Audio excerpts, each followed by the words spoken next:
from here in the Holy Land. Welcome to the Nourish Your Biblical Roots podcast. I'm your host, Yael Eckstein, President and CEO of the International Fellowship of Christians and Jews. Each week, we'll explore the Jewish roots of your Christian faith and nourish those roots with inspirational insights and ancient teachings that are so relevant to our lives today.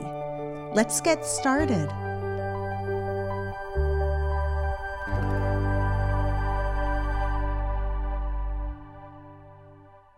Because of its proximity to Christmas, Hanukkah is probably one of the most well-known Jewish holidays. And like Christmas, it is a celebration of miracles and light with a message of faith, hope, courage, and deliverance that is so relevant for Christians and Jews today. And just as many in the States decorate their homes and trees with dozens of twinkling lights during the season, Jews bring the light of the season to others by lighting a menorah. The word menorah means lamp in Hebrew, and the menorahs that we light on Hanukkah are 9 branched candelabras. There is 1 tall branch, usually in the middle, and 8 shorter branches of the same height, 4 on each side of the tallest branch. It is fashioned after the menorah that was lit in the tabernacle and later in both holy temples in Jerusalem. So this is going back to an ancient practice. You and your family probably have a favorite place to go and see the holiday lights. But here in Israel, one of the best places to go and see the lights of the menorahs on Hanukkah is the old city of Jerusalem. It's one of my favorite things to do. I love walking through the winding ancient cobblestone streets with my kids and seeing almost every house glowing with Hanukkah candles that are placed both inside the house by the window and outside of the home in their yard. We look at all of the menorahs lit in front of everyone's house, and you can often tell how many people live in the house because each family member will light their own menorah. The old city of Jerusalem on Hanukkah is full of light. Many houses have special niches in their front gates to place a few menorahs, but if their family is very large, they'll fill up these niches and then place more menorahs on tables and even chairs, sometimes placing them right on the sidewalk. Their beautiful light makes the houses glow, illuminating the streets that haven't changed in 2,000 years. Since the time of the Hanukkah story itself, you're taken back to that time. And as we head towards the Kotel, the Hebrew word for the Western Wall, the last standing wall of the Second Temple, my kids and I on Hanukkah and my amazing husband, we pass by a 6-foot-tall golden replica of the real menorah that once stood in the Holy Temple. It's the same measurements, the same material, exactly the same, but rebuilt now, and which now stands encased in glass, waiting for the third temple to be rebuilt. And it's the menorah that the people of Israel light now, today. It's a favorite gathering place, and it always has crowds of people around it. Sometimes there are thousands of people who come from all across Israel and all across the world to see this huge, giant menorah next to the Kotel be lit.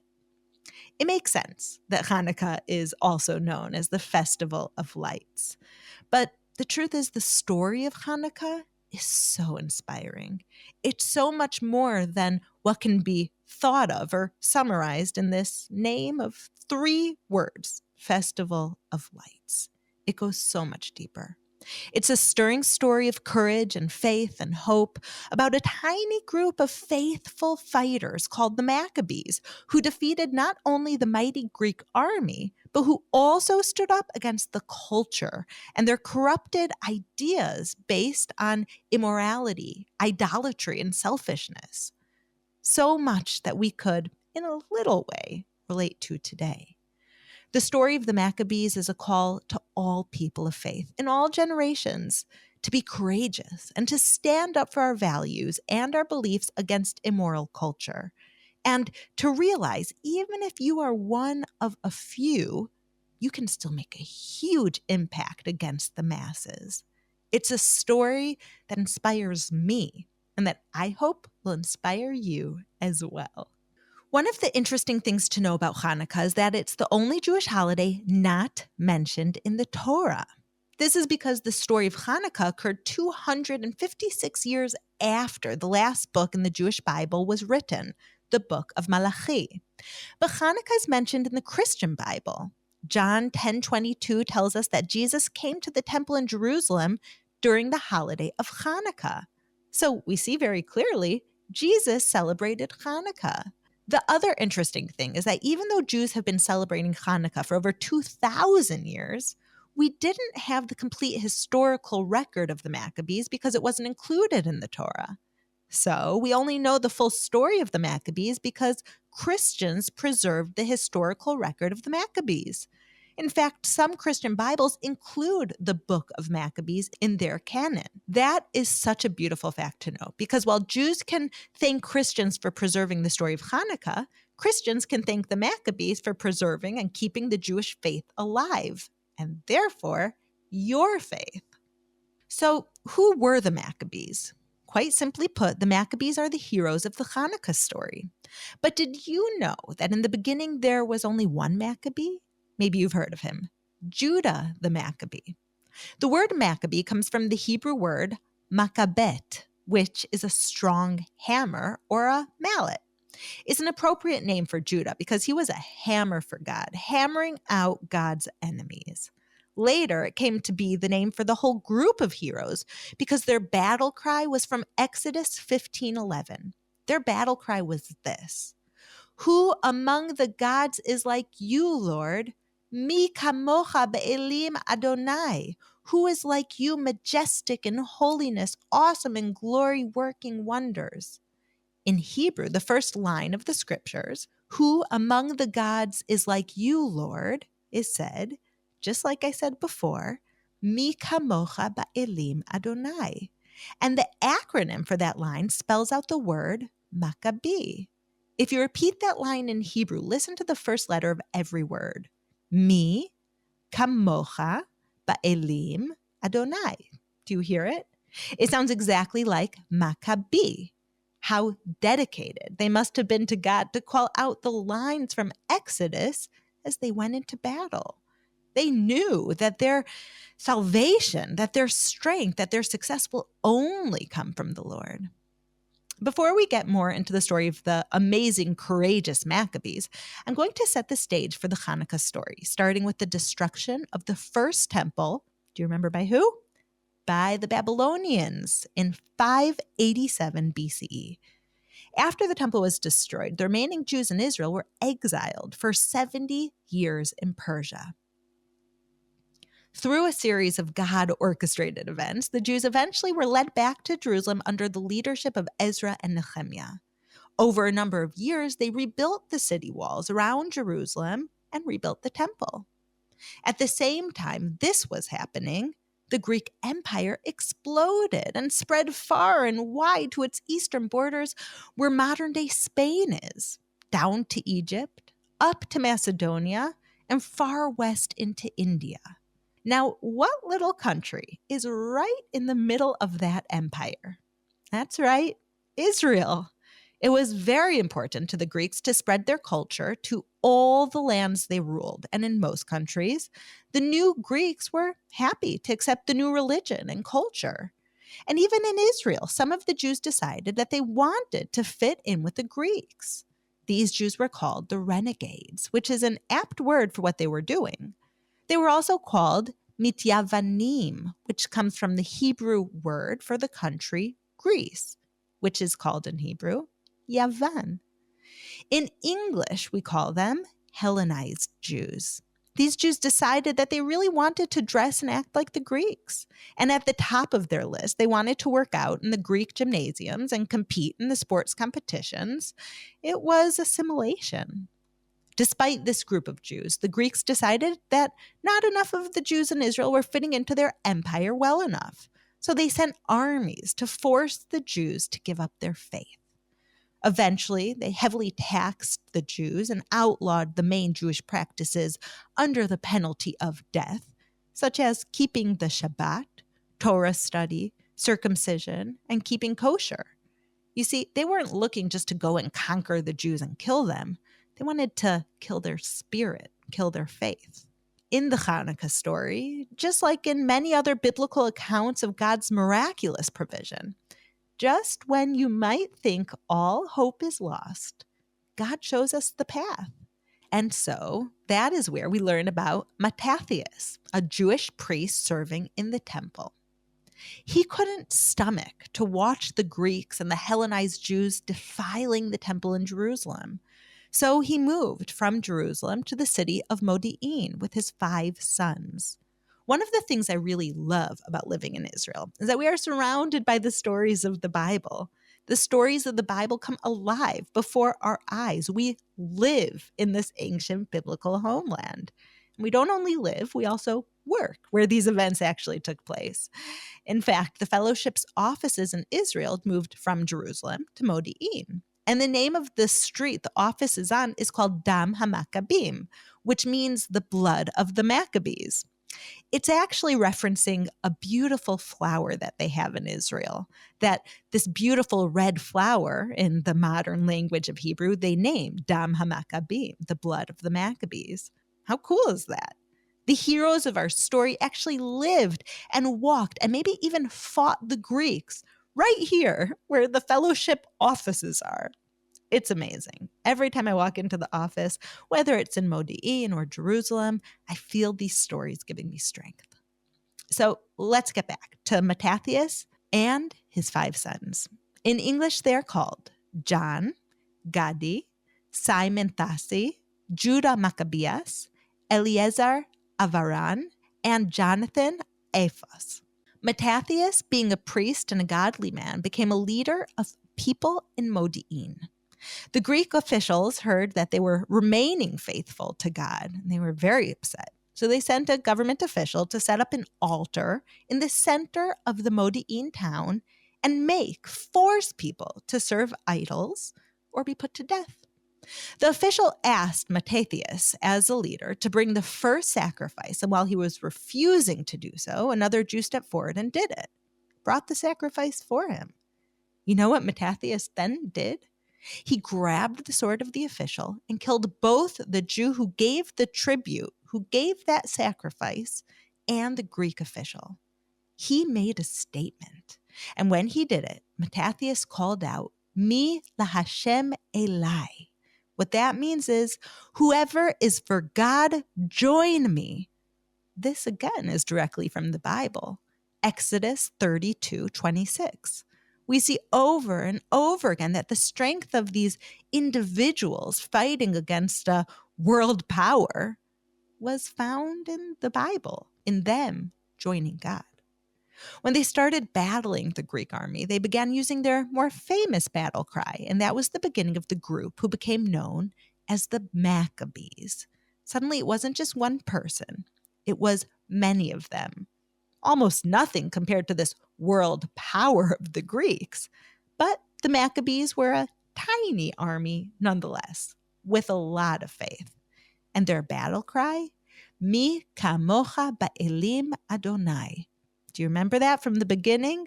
Who among the gods is like you, Lord? Even though they were much weaker and smaller in number than the Greek army, which at the time of the Hanukkah story was the most powerful army in the world, the Maccabees were strong in their faith.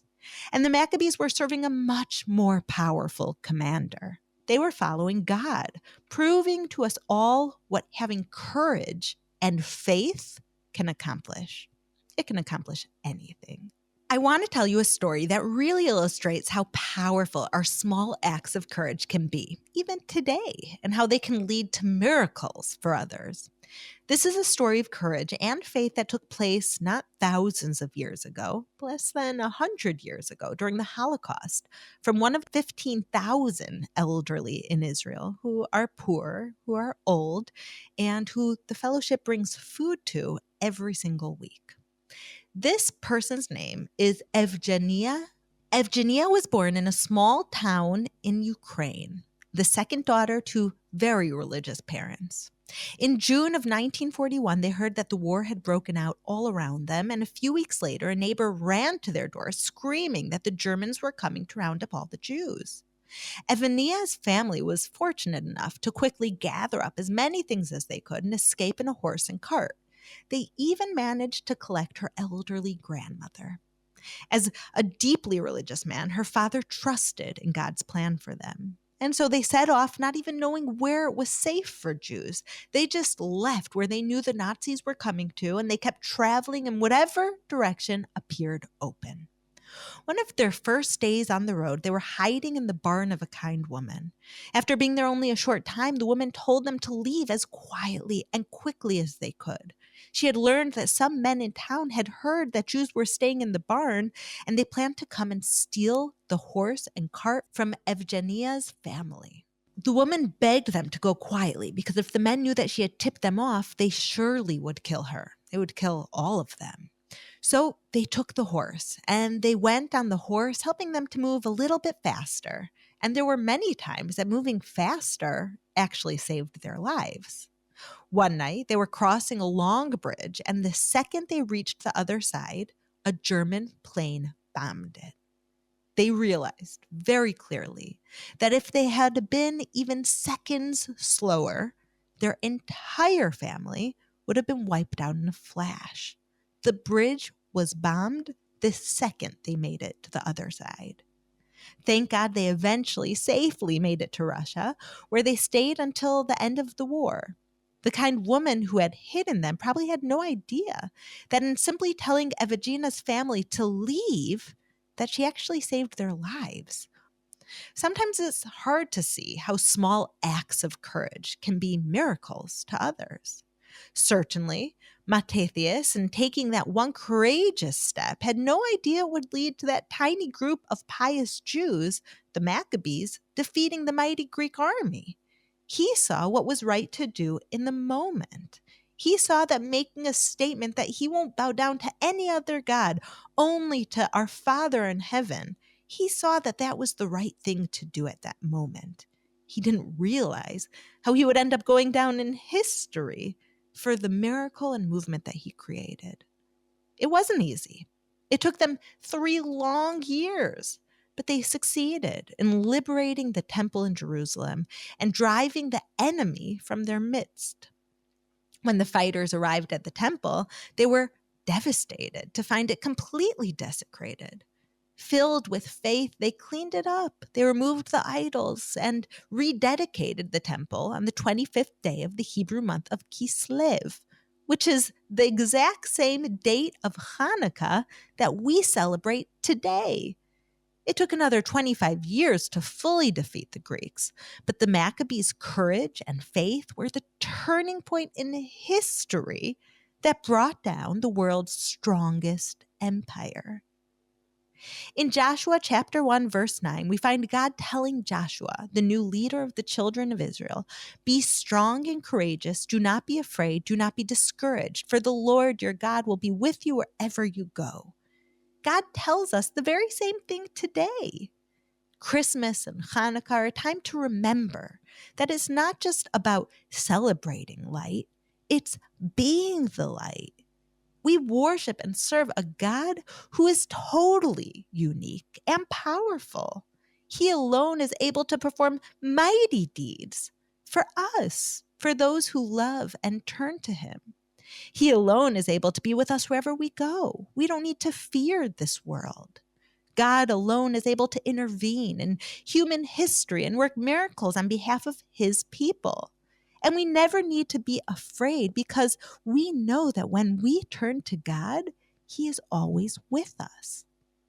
I know that sometimes I get nervous and fearful in certain situations, but then I just remember that God is always with me, that I'm not alone, and that every small step of courage that we can take can impact the life of someone else. We never may know what lasting legacy a small act of courage can have. So this week, I want to ask all of us to be a Maccabee.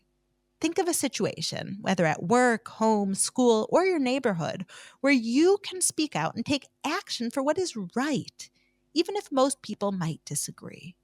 Speak up for the one true God and those values of loving kindness, and take courage from Him. When we remember that He is always with us, that He is always on our side, then we can be strong and courageous, just like the Maccabees. Let your battle cry be heard this week. Whether you're walking into a difficult situation at work or navigating a broken relationship at home, call out to God, and I know He will answer you. Who among the gods is like you, O Lord? When we turn to God, He comes to us. Thank you for listening to the Nourish Your Biblical Roots podcast. If you like what you have heard, visit me at mybiblicalroots.org for more of my teachings, videos, blogs, and books. You can also follow me on Instagram at Yael_Eckstein or on Facebook at Yael Eckstein. Shalom, and see you next week.